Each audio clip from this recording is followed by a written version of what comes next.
Graph the function shown. Identify the amplitude, period, domain, and range. Okay, so to graph the function, we're going to have to determine the amplitude and the period anyway, so let's just go ahead and do that now. The amplitude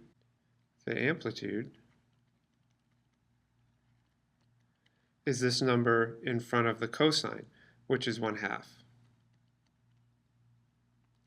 And the period of the function is 2 pi divided by the number in front of the input variable x. So that's 2, so that equals pi. So the period of the function is pi. So that means between 0 and pi, we're going to have one complete cycle of the function. Now also notice that we have this -3 here. That's a transformation of down 3. So what I'm going to do is I'm going to graph the function with the dotted line without the transformation of 3 down, and then we're going to shift it down after. So I'm going to get a different color, and then I'm going to plot the function without the vertical shift, and then we'll plot the final function after. Now the amplitude is 1/2, and we have the cosine function, so a maximum is going to be at 0 for an input, and the output is 1/2 because we're shrinking by 1/2 vertically. And then we're going to reach the other maximum at pi. That's also 1/2. And halfway between these two maximums is the minimum at pi over 2. And halfway between those is the zeros. Then I'm just going to repeat the pattern again. Okay. Once again, I'm showing how, if you understand the general shape of the cosine function, it's easy to get these important points plotted.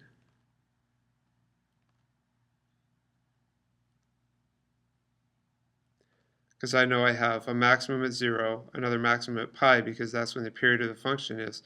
So there are my maximums, and I know halfway in between is going to be the minimum, and then halfway between each of those are going to be the zeros. So here are my points. Now what I'm going to do is I'm just going to plot a little bit of a dashed curve here. And that's just going to show where the function would be without the vertical shift of 3 down.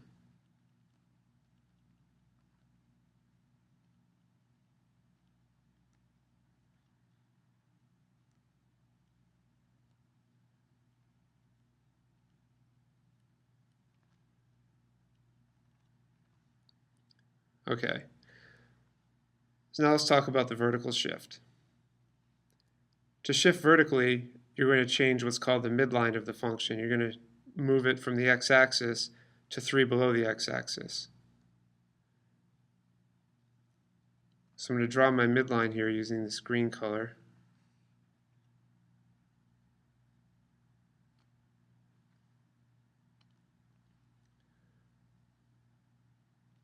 Okay, now everything is shifted down 3.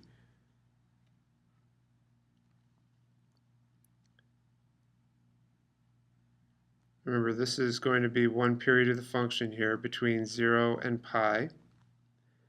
And then halfway in between, that's the minimum. Halfway in between those is the zeros. Then I'm going to repeat the pattern. Remember, the amplitude here is 1/2, so that's why my maximum and minimum are 1/2 and -1/2 for the y values.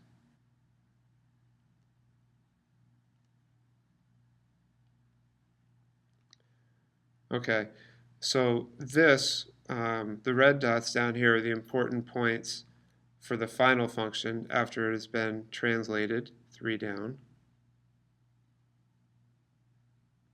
So I'm going to draw a solid curve here.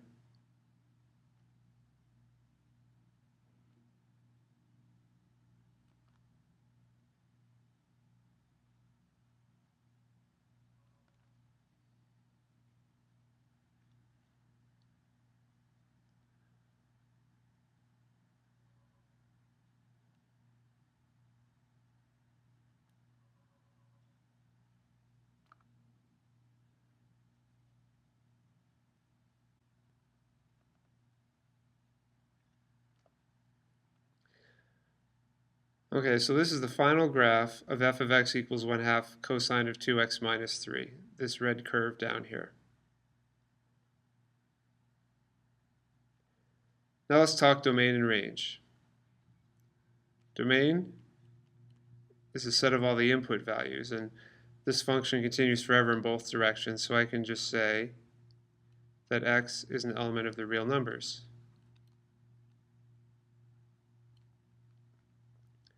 Now for the range, we have to be a little more specific because it does have maximum and minimum values, and the function doesn't go outside of those. So I'm going to say y is an element of the real numbers such that, now the minimum value is negative 1, 2, 3, 3.5, or 3.5. So I'm going to say negative 3.5 less than or equal to y less than or equal to the maximum, which is negative 1, negative 2, negative 2.5.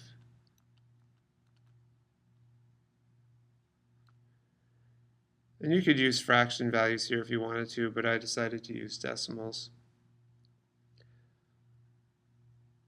Okay, so just to recap, we found the amplitude of the function, we found the period of the function, created a graph without the vertical translation of 3 down, and then we created the final graph using the translated midline, the green line here, and then we found the domain and the range of the function.